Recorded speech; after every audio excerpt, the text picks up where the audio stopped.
Okay, so welcome to our recorded lecture for impairment. We have a sample problem here. Okay, so let's go to the problem. On 1st January 20X1, ABC Limited acquired a machine worth $200,000 with an estimated useful life of 5 years with no residual value.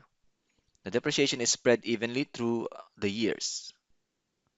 ABC Limited uses cost model for all non-current assets. On 31st December 20X2, the machine has net selling price of $150,000 and value in use of $135,000. On 31st December 20X3, the machine has a selling price or net selling price of $75,000 and value in use of $70,000. So the requirement will be to journalize the relevant transactions from 1st January 20X1 to 31st December 20X3. And the next requirement will be how much is the depreciation charge for 20x4.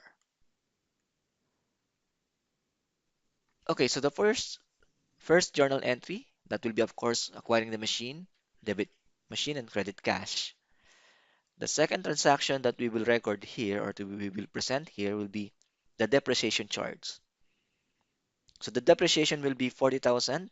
To get that one, the depreciation method is a straight line uh, because the charges will be evenly done.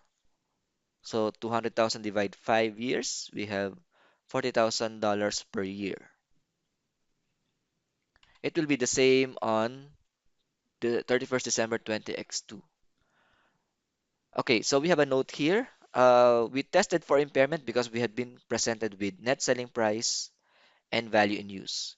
So we have our carrying amount at this point, $120,000. That will be $200,000 less $80,000. And then we have to determine the recoverable amount. The recoverable amount is higher between net selling price against value in use. So we have the net selling price a while ago, $150,000 and value in use $135,000. So the recoverable amount in this case will be $150,000. Now to test for impairment, the carrying amount should be greater than recoverable amount. But in this case, the carrying amount is $120,000 and then recoverable amount will be $150,000. So in this year, 20x2, we are not supposed to recognize impairment.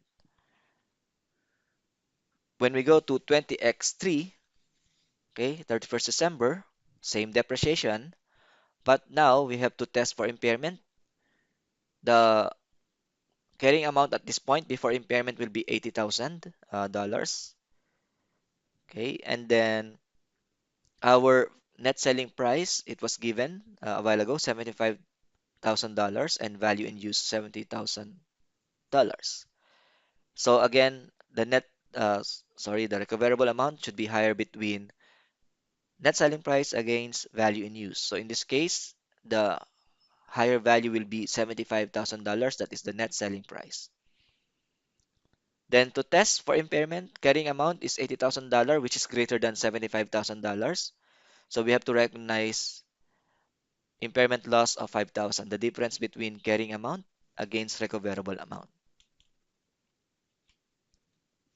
Now, for 2000x4 and for the subsequent years, we will have annual depreciation charge of 37,500. So we'll get the adjusted cost, which is $75,000 dollars divide 2 years. So annual depreciation charge will be 37,500. Thank you for watching the recorded lecture. Hope you learned something.